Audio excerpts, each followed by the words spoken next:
Friends ऐसे आता है जो टॉपिक क्लास में जो भी क्लास 9th का स्टूडेंट है उन सभी का संस्कृत का एग्ज़ाम है 4 मार्च 2024 को और 5 मार्च 2024 को। तो उसके लिए आपको आपकी व्याकरण आपको करवाई जाएगी। तो इस वीडियो का एंड तक देख लेना। अगर आपने इस वीडियो का एंड तक देख ली तो आपकी लगभग पूरी व्याकरण कंप्लीट करवा दी जाएगी और आपको सारी समझ आ जाएगी। ठीक है, एंड तक देख लेना, ज़्यादा लंबी वीडियो हम खींचेंगे नहीं। ठीक है, उससे पहले चैनल को सब्सक्राइब कर बेल आइकन प्रेस कर दो कि आपको ऐसे ही वीडियो मिलती रहेगी। सब्सक्राइब कर बेल आइकन प्रेस जरूर रखना और ऑल पे क्लिक कर देना। ठीक है, और ये वीडियो अपने फ्रेंड्स के पास शेयर कर दो क्योंकि आपको इसमें पूरी व्याकरण करवा दी जाएगी। उसके अलावा आपको जो पत्र है ना कि कौन सा पत्र याद करना, कौन सा आ सकता है, वो भी आपको बता दिया जाएगा। वो भी याद कर जाना, आपको दिखा दिया जाएगा। ठीक है, सब कुछ बताया जाएगा। बस वीडियो को शेयर कर दो, लाइक कर दो ताकि हमारा मोटिवेशन बढ़े। ठीक है, और कमेंट जरूर करो वीडियो कैसी लगी। आइए वीडियो शुरू करते हैं। एंड तक देंगे तभी आप समझ पाओगे। बीच में छोड़ के कुछ समझ नहीं आएगा, बाद में आप बोलोगे सर अब हमें समझ नहीं आया। ठीक है, तो ये देख लेना। ये वीडियो शुरू करते हैं। जैसे आप देखोगे पहले संधि, आपकी संधि आ रही है। संधि विच्छेद करना होता है, नहीं टूटे हुए शब्द को जोड़ना होता है, जुड़े हुए शब्द को तोड़ना होता है, वो होती है संधि। ठीक है, हम डायरेक्ट आप चलते हैं। आपकी संधि 3 प्रकार की आएगी, स्वर संधि, व्यंजन संधि और विसर्ग संधि। ये 3 प्रकार की संधि होती है। एक तो होती है स्वर संधि, ठीक है, दूसरी होती है व्यंजन संधि और तीसरी होती है विसर्ग संधि। स्वर संधि, अब स्वर संधि में आपके पहला होता है आपका दीर्घ संधि, यानी स्वर संधि का पहला प्रकार है दीर्घ संधि। अब इसकी पहचान कैसे करें?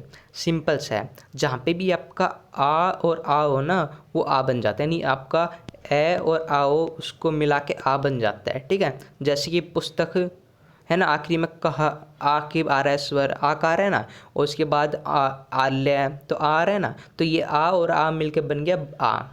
ठीक है, इस प्रकार से सिंपल सा है, यहाँ पे आप देख सकते हो। और ई, छोटी ई और बड़ी ई, जब हम छोटी ई और बड़ी ई को मिलाएंगे तो वह बड़ी ई बन जाएगी। ठीक है, जैसे यहाँ पे देख सकते, जैसे कि यहाँ पे देख सकते एग्जाम्पल होगा शायद। ठीक है, यहाँ पे देख सकते ये रहा गिरी, आ रहा है ना ई और ई, जब हम इसे जोड़ेंगे तो ये बड़ी ई बन जाएगी। ठीक है, यहाँ पे छोटी है, यहाँ पे छोटी है, जब इसे जोड़ेंगे तो ये बड़ी ई बन जाएगी। सिंपल सा ई की मात्रा लग जाएगी। ठीक है, इस प्रकार जैसे जैसे कपी प्लस में ई, ये छोटी ई है, बड़ी ई है। ठीक है, जब इसे जोड़ेंगे तो ये बड़ी ई बन जाएगी। ठीक है, इस प्रकार से समझ आ गया। इस प्रकार से ये होगा, बिल्कुल आसान है। बस जैसे ही आए आपका समझ जाना, जहाँ पे भी छोटा वो और बड़ा वो ना, वो जुड़ के बड़ा वो बन जाता है। ठीक है, यहाँ पे ऋषि ऋषि होते हैं, ऋषि रहता है। ठीक है, सिंपल से इतना समझ आ गया। इतना याद रखना, जहाँ पे भी आखिरी में आ और आ का स्वर आए, यानी आ का जब पुस्तक का के बाद आ रहा है ना, और यहाँ पे आल्य है। ठीक है, जैसे आशीष आ रहा है ना शुरू में, ठीक है, तो वो बन जाएगा बड़ा आ। सिंपल से बड़ा आ लग जाएगा और ये आला खत्म हो जाएगा। ठीक है, स्वर वाला जो भी आपका शब्द है इस प्रकार से हो जाएगा। जैसे पुस्तक प्लस माल्य पुस्तकालय, सिंपल सा था। ठीक है, एक और एग्जांपल जैसे गिरी प्लस इंद्र, यहाँ पे जैसे छोटी है तो जुड़ जाएगा, बड़ी ये बच जाएगा तो गिरी इंद्र। ठीक है, इस प्रकार से हो जाएगा। ठीक है, सेम इसी प्रकार से समझ आ गया। यानी इतना याद रखना है, ए और आओ तो बड़ा आ बन जाएगा। ठीक है, छोटी ई और बड़ी ई हो उसको हम जोड़ेंगे तो वो हो जाएगी बड़ी ई। ठीक है, इस प्रकार से छोटा ऊ हो बड़ा ऊ तो वो बड़ा ऊ बन जाएगा। सिंपल सा था, समझ आ गया। ठीक है, उसके बाद दूसरा है गुण संधि। गुण संधि में क्या होता है, यहाँ पे आप देख सकते हैं। गुण संधि में ये होता है, अगर किसी भी शब्द है आपका, उसके आखिरी में ए हो या फिर आ हो और उसके बाद वाला जो शब्द है उसमें ई हो, तो वो जुड़कर आपकी ए बन जाती है। सिंपल सा है। दूसरे में क्या हो, जैसे कि यहाँ पे देख सकते हैं देवेंद्र, देवेंद्र यहाँ पे देख सकते देवेंद्र लिखा है ना, यहाँ पे देव है जिसमें आ है, तो जब हम इसे तोड़ेंगे तो ये हो जाएगा देव।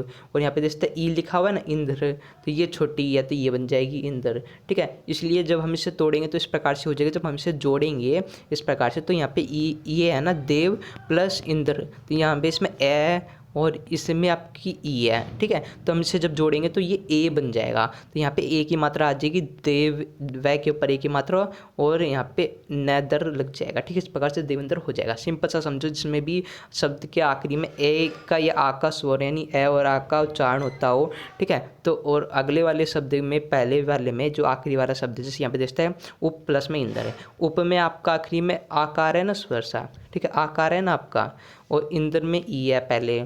ठीक है, जो ए और आई ये मिलकर आपका ए बन जाएगा। सिंपल से इस प्रकार से, और ए की मात्रा लग जाएगी। ठीक है, ई अटकर सिंबल।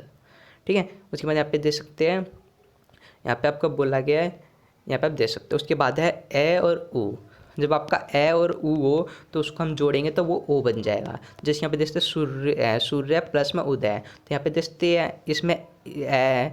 ठीक है, सूर्य ए हो गया और यहाँ पे ऊ है ना, जब हम इसे जोड़ेंगे तो ये ओ बन जाएगा। तो यहाँ पे ओ की मात्रा लग जाएगी, हो जाएगा सूर्योदय। जिसकी एक और एग्जांपल देख लो, नर प्लस में उत्तम, तो यहाँ पे ए और यहाँ पे ऊ है, तो ये बन जाएगा ओ, तो यहाँ पे ओ लग जाएगा, ऊ हट जाएगा तो हो जाएगा नरोत्तम। ठीक है, इस प्रकार से सिंपल सा है। ठीक है, उसके बाद यहाँ पे देख सकते हैं वृद्धि संधि। अब वृद्धि संधि यहाँ पे देख सकते हैं एक और है ए और ऋषि वाला जब मिले, जैसे यहाँ पे देख सकते हैं देव, इसमें ए ओ। ठीक है, और यहाँ पे देख सकते हैं ऋषि वाला है, तो जब हम इसे जोड़ेंगे तो ये आर बन जाएगा। यहाँ पे देख सकते हैं इस प्रकार से आर है, यहाँ पे देव प्लस में यहाँ पे है ना ऋषि, तो ये हो जाएगा देवर्षि, इस प्रकार से सिंपल। ठीक है, उसके बाद इसी का तीसरा है वृद्धि संधि।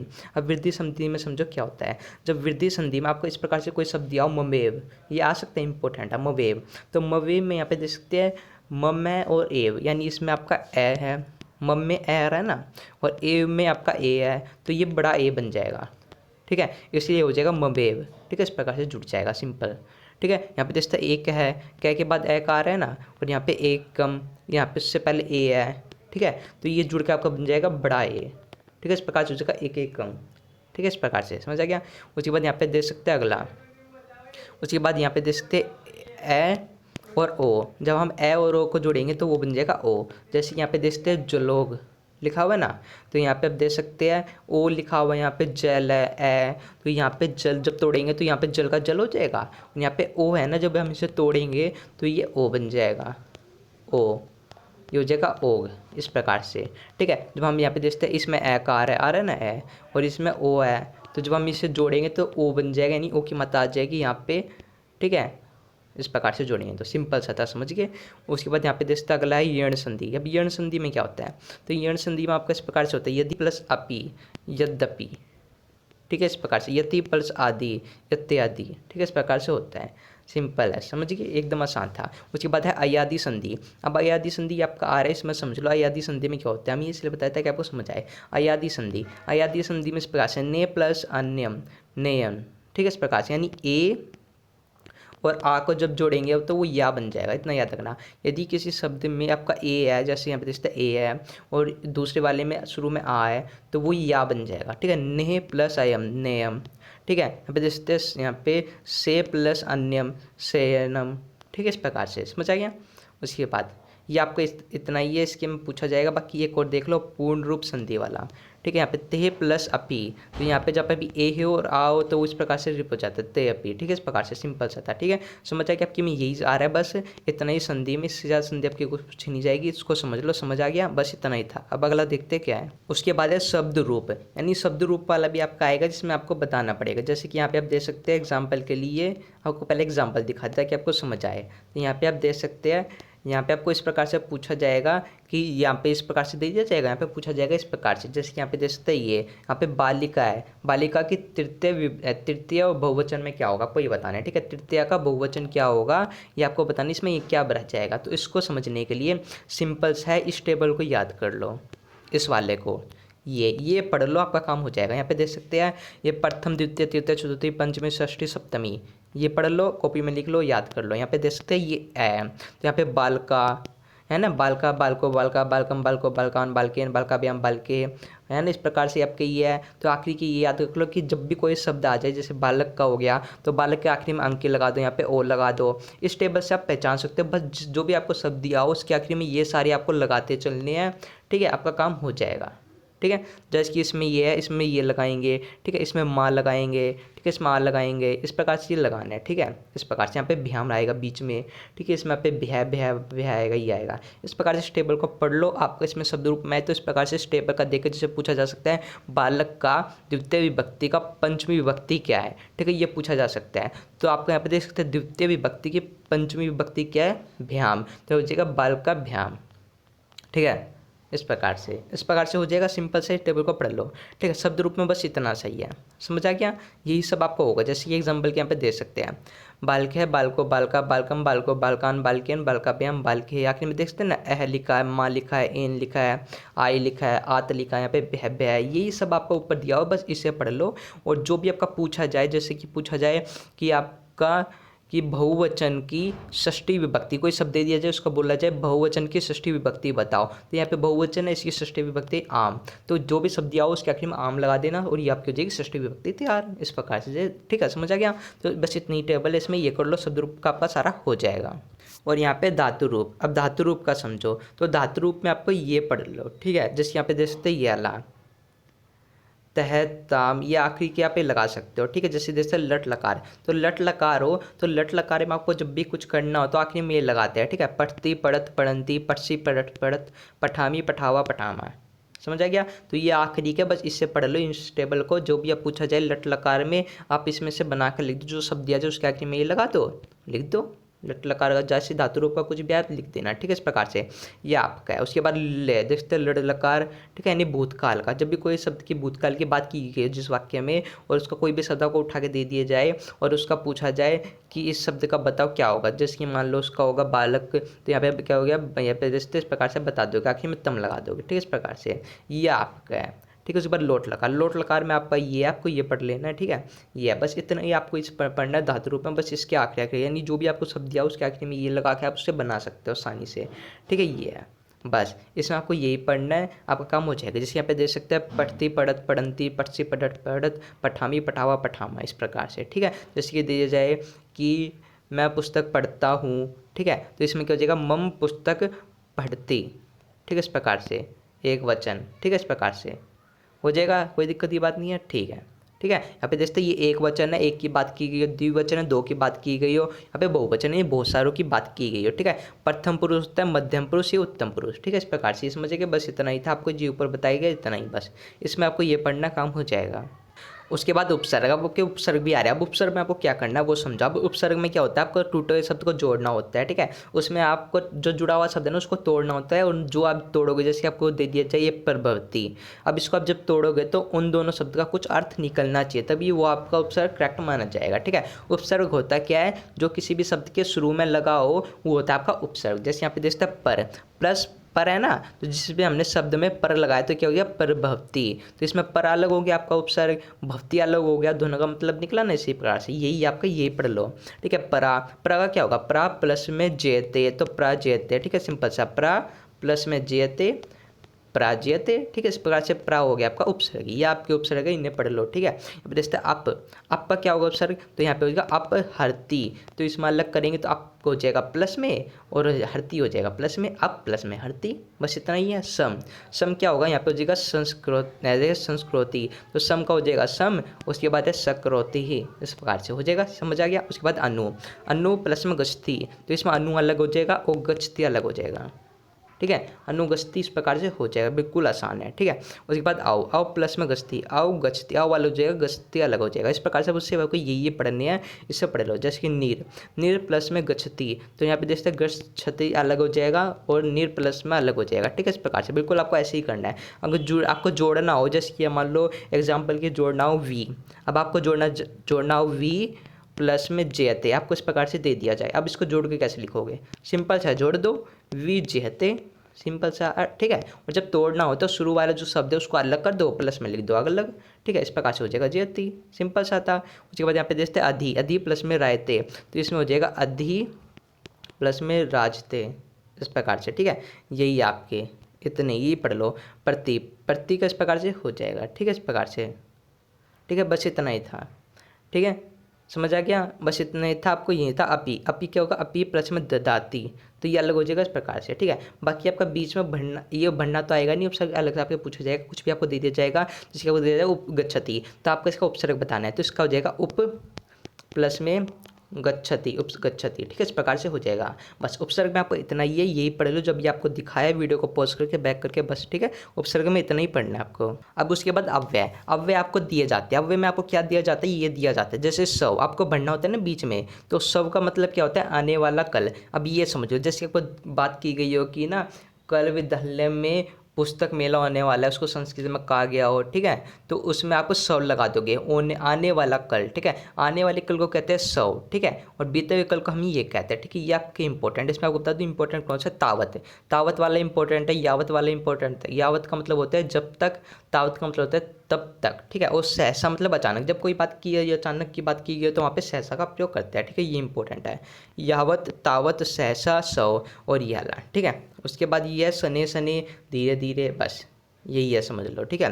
अत्र, अत्र का मतलब क्या होता है, अत्र का मतलब होता है यहाँ, ठीक है, ये। उसके बाद आद्र, अदर का मतलब क्या होता है आज, ठीक है, ये होता है, ठीक है। बस ये मतलब समझ लो आपका काम हो जाएगा। अपी, अपी का मतलब क्या होता है भी, जो भी शब्द दिया जाए उसमें पूछा जाए यहाँ पे बड़ा किया जाएगा, उस शब्द को पढ़ो आपको समझ आ जाएगा उसमें क्या बात की गई है, भी की बात की गई, अपी लगा दो, सिंपल सा था, खत्म, ठीक है ये।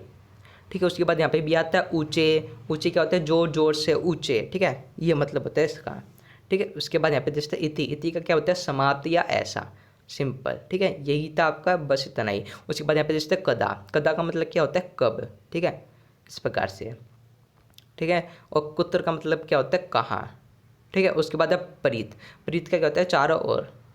उसके बाद है दौर है तत्र, तत्र का मतलब क्या होता है वहाँ, जब भी कोई बात की गई हो कि मैं वहाँ जाऊँगा, जब वहाँ हटा दिया हो, बीच में पूछा है क्या होगा तो वहाँ पे तत्र लगा दोगे इस प्रकार से, ठीक है, ये संस्कृत में होगा। बाकी इससे आप ये समझ लो, उसके बाद सैम्पल पेपर होगा ना, उस सैम्पल पेपर को एक और सॉल्व करवा देंगे आपको, उसको समझ लेना, उसमें आप बता देंगे, ठीक है। अभी ये समझो, ये याद करना ताकि आप याद कर लो, ठीक है। उसके बाद तावत, तावत का मतलब क्या होता है तब तक, ठीक है। उसके बाद नीचे, नीचे क्या होता है नीचे, इस प्रकार से समझिए, बस इसमें यही है, ठीक है। यहाँ पे देखते हैं सवै यानी कल आने वाला, ठीक है मतलब कल बीता हुआ, ये वही है सब, ठीक है, यही है। उसके बाद वृद्धा, वृद्धा क्या होता है व्यर्थ, यानी व्यर्थ का मतलब होता है वृद्धा, संस्कृत में हम कहते हैं स्नेह यानी धीरे, ठीक है, यही होता है, ठीक है, समझ आ गया इस प्रकार से। अब अगला देखते क्या है, उसके बाद देखते हैं प्रत्यय। अब प्रत्यय में आपको क्या करना है, प्रत्यय आपका कत्वा प्रत्यय आ रहा है, तो कत्वे की पहचान क्या है, तो यहाँ पे आप देख सकते हैं इस प्रकार से कत्वा है, ठीक है, कृ प्लस में कत्वा तो क्या हो जाएगा कृतवा, यानी कत्वे में आखिरी में आपका त्वा बचेगा, तो जिसके भी आखिरी में त्वा हो समझाना कत्वा प्रत्यय, ठीक है। जैसे यहाँ पे जैसे गम प्लस में त्वा तो ये क्या हो जाएगा गत्वा, ठीक है, इस प्रकार से। नम प्लस में कत्वा हो जाए, इसका क्या हो जाएगा, इसका हो जाएगा नतवा, ठीक है, इस प्रकार से। पा प्लस में त्वा तो पतवा, ठीक है, पीतवा, पीतवा हो जाएगा, यानी इतना याद रखना जिसके भी आखिरी में तुवा हो जाए वो समझाना आपका कतवा प्रत्यय है, ठीक है, ये इसकी पहचान है।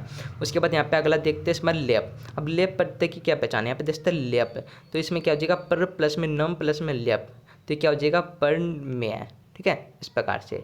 वी प्लस में ज्ञान प्लस में लेप, तो आखिरी में यह बचेगा, आखिरी में, ठीक है, यह बचेगा, इतना याद रखना। लेप की पहचान क्या है, जिसके भी आखिरी में यह हो वो हो जाए आपका लेप प्रत्यय, जैसे यहाँ पे देखते यह है, इसमें वी प्लस में ज्ञा प्लस में लेप, तो लेप का क्या बच गया या, इस प्रकार से, समझ आ गया। इस प्रकार से लेप की पहचान है। तुमुन, तुमुन का क्या बचता है, तो इतना याद रखना किसी भी धातु या यहाँ पे देखते हैं किसी भी शब्द के आगे के साथ तुम प्रत्यय लगा जाए, यानी कोई भी आपके पास धातु दे दी जाए उस धातु के आखिर में तुम लग जाए, वो समझना तुम प्रत्यय है, ठीक है। जैसे यहाँ पे देख सकते हैं एग्जाम्पल के लिए, यहाँ पे आप देख सकते हैं गम प्लस में तुमुन क्या हो जाएगा गन तुम, यानी इसमें क्या है तुम प्रत्यय, आखिर में देखा है तुम लिखा है तो ये तुम प्रत्यय हो जाएगा। यहाँ पे देखते हैं तुम लिखा हुआ है, देखते हैं ना तुम लिखा हुआ है, तो ये हो जाएगा तुम प्रत्यय हन अलग हो जाएगा, इस प्रकार से। तो इसका मतलब ये है तुम की पहचान क्या है, आप समझ जाना, जब भी आखिरी में तुम लग जाए वो हो जाएगा तुमुन प्रत्यय, ठीक है, ये आपके प्रत्यय की पहचान है। उसके बाद यहाँ पे देख सकते हैं, उसके बाद यहाँ पे देख सकते हैं अगला, बस इतना ही है, इतनी आपके प्रत्यय, इतना ही समझ लो काम हो गया, ठीक है। ये आपके प्रत्यय थे, हमने आपको समझा दिए, ठीक है, यही प्रत्यय आपके पूछे जाएंगे। अब यहाँ पे देखते हैं कारक, यानी कारक क्या होता है, यानी आपका वो नहीं होता पर्सन निर्माण, तो पर्सन निर्माण करने का तरीका आपका ये है, ये समझ लो, ठीक है, यानी जिसके भी आखिर में एन लग जाए वहाँ पे समझना वो केन लग जाएगा, ठीक है, यानी पर्सन निर्माण में आपको करना होता है ना ये है, ठीक है। जैसे हस्तेन है तो यहाँ पे आखिर में देखते हैं एन है तो यहाँ पे लग जाएगा केन, ठीक है। आखिर में देखते हैं एभ्य है यहाँ पे क्या बनेगा केप्य है, ठीक है। आखिर में देखते हैं आता है तो यहाँ पर हो जाएगा कस्मात, ये आपकी पहचान है, इसको याद रख लो। आखिर में जहाँ पे देखते हैं ये आपका इस प्रकार से हो जाएगा क्या है, ठीक है, इस प्रकार से, समझ आ गया, ये है, ठीक है। बस इतनी पहचान है, इसको समझ लो। देखते हैं कि भय कहाँ लगाया जाता है, जहाँ पे भी आखिरी में ए भय हो, ठीक है, और एन कहाँ लगा जाता है, किसी भी धातु के आखिरी में एन हो, ठीक है, इस प्रकार से, ये इसकी पहचान है, ठीक है। कुत्र की क्या पहचान है, यहाँ पे देख सकते हैं एन हो। सौ भवन, यानी किसी बात की गई ना, भवन की बात की गई यानी किसी जगह की बात की गई, वहाँ पे कुत्र का प्रयोग करेंगे, ठीक है, इस प्रकार से, ठीक है, ये आपकी पहचान है, ठीक है, समझ आ गया। उसके बाद अगला देखते हैं क्या है, उसके बाद है वाच्य।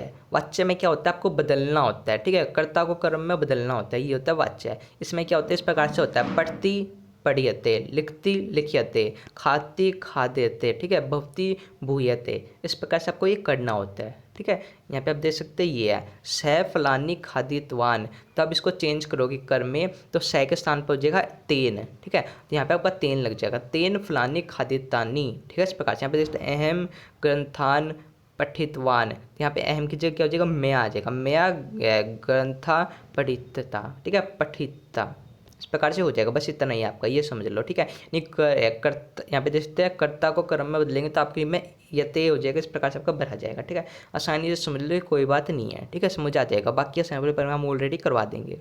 ठीक है, ये आपकी व्याकरण थी जो हमने आपको करवा दी, समझ आ गया। इतनी ही व्याकरण आपकी पूछी जाएगी, बाकी सैम्पल पेपर में जो होगा उसमें हम समझा देंगे।